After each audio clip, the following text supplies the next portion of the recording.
Well, it goes back many decades now, but in 1977, I was working for Roadway Express as a supervisor in the licensing and registration department and reported to the vice president of vehicle maintenance. After working there about a little over a year in this very repetitive clerical position, my boss asked me if I would like to take over the responsibility of tire maintenance. Since no one had been in this job for about 5 years, he told me that tire maintenance was a mess and he needed someone capable of turning things around. However, the only thing I knew about tires was that they were black and round, and being flat on the bottom was a bad thing. However, he promised me that he'd get me an education that I needed on tires and wheels to do the job.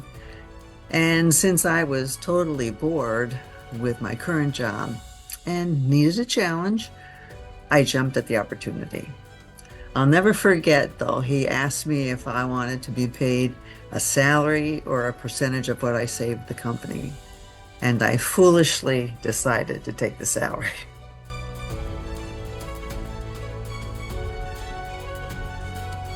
Oh, I have to say I was shocked and flabbergasted when I learned that I was being inducted into the Tire Industry Hall of Fame. I have received many awards over the years for my contributions to the trucking industry, but to be inducted in the Tire Industry Hall of Fame is the highest recognition in the tire industry due to the prominence of the previous Hall of Fame inductees who have pushed the industry forward through their innovations, their dedication, their professionalism, foresight, and leadership. Throughout my career, I've never sought to win awards. That's not what drives me. What drives me is to make things better, safer, and more efficient. Yet, to be recognized for this work and considered as a great asset to the tire industry as my predecessors is astounding to me.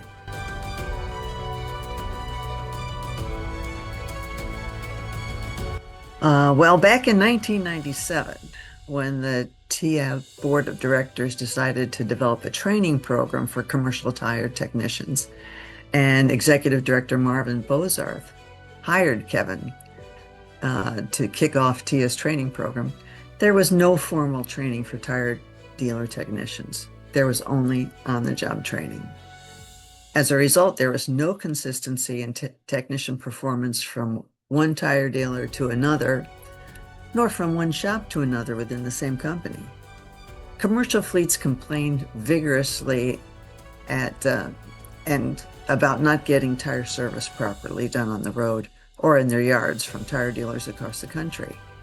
In addition, the tire zipper ruptures were happening frequently, which caused tire technicians serious injuries and death. It was obvious that a formal commercial tire service training program was desperately needed to improve commercial tire service and safety, and TIA was the only organization who could develop it and get commercial tire dealers to use it.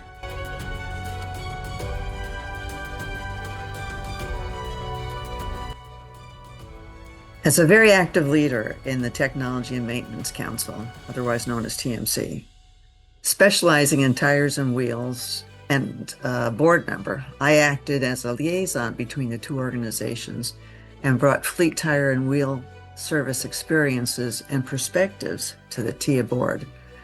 I also introduced TIA to the TMC Radial Tire Conditions Analysis Guide and urged its use in the CTS training program as well as its distribution to commercial tire dealers.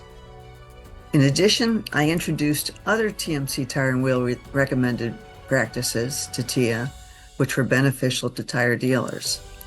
Since TMC brings together representatives from supplier companies such as tire and wheel companies and tire wheel associated products companies, as well as fleet maintenance people, I encouraged Kevin Rolwing to become a member, not only to learn about the fleet side of operating commercial tires, but to share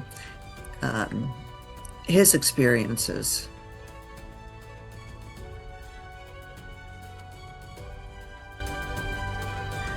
Well, it all depends on what your goal is, and your goal can change over time.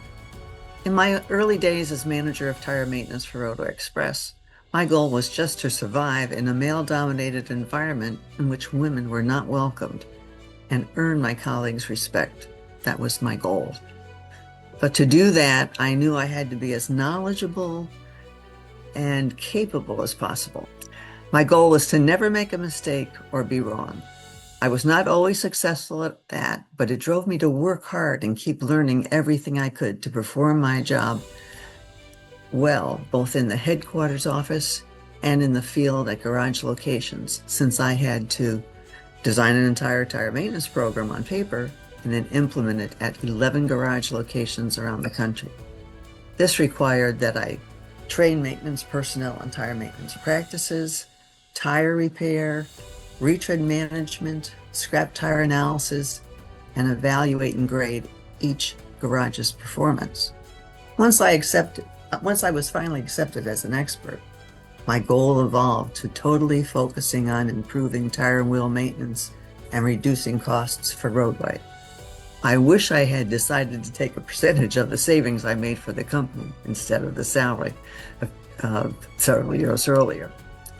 As I grew in knowledge and experience, my goal then transformed again to making the entire trucking industry smarter, better, safer, and more efficient when it came to tires and wheels, thereby making the road safer for the motoring public. For those starting out, I would recommend that they identify their immediate goal, achieve it through hard work and never-ending education. As their goal evolves, search out organizations in the city, the state, or on the national level. That can help them reach their new goals. Become an active member, perhaps even serving on their boards. Sure, it's time away from work, but the impact you can have on their company and on the industry can be phenomenal.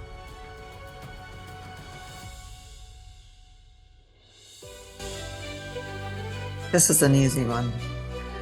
The first and foremost person who launched my career dealing with truck tires was my mentor, Don Dawson, who was the vice president of vehicle maintenance for Roto Express. He took a real gamble on me in 1978, which was the time of the token woman and the sexual revolution of the 60s and 70s. As part of this war, women pushed for changes in gender roles and equality. He made good on his word to get me a great education in truck tires and wheels. Roadway at the time was headquartered in Akron, Ohio, which was still the rubber capital of the world. And since Roadway was the largest user of commercial radial truck tires, most fleets were still on bias tires at the time. Both Firestone and Goodyear took me under their wings to teach me not only tire construction and operating basics in a one-student classroom, but also tire conditions and their causes by assisting field service technicians while they evaluated scrap tires for warranty adjustments. Since Roadway was also Bandag's largest customer at the time, the retread company provided me with an education in the retread and repair process by allowing me to attend its classes in Muscatine, Iowa, and work full-time in a Bandag retread shop for several weeks. The organization that expanded my knowledge and understanding of trucks, tires, and wheels was TMC. I joined TMC in 1979 because I wanted to develop the Radial Tire Conditions Analysis Guide with the help of tire manufacturers for Roadway, so it would be adopted and used by all tire manufacturers. As my goals evolved, I expanded my focus and worked to develop a whole library of materials that would provide everything anyone needed to know to operate, maintain, and work safely around truck tires and wheels. It was there that I was able to work with technical representatives from tire, wheel, and related supplier companies to develop educational resources and recommended practices that make the trucking industry more efficient, safer, smarter, and productive. So it's kind of a recurring theme here. These educational resources are now housed and used in TIA's Commercial Tire Service Training Program and distributed to commercial tire dealers for the exact same purposes. I was also a board director for the American Retreaders Association, the International Tire and Rubber Rubber Association and the Tire Industry Association, and also the Tire Retread Information Association. I was able, through these organizations, to work to raise the standards in the retread side of the tire industry and improve its image and acceptance.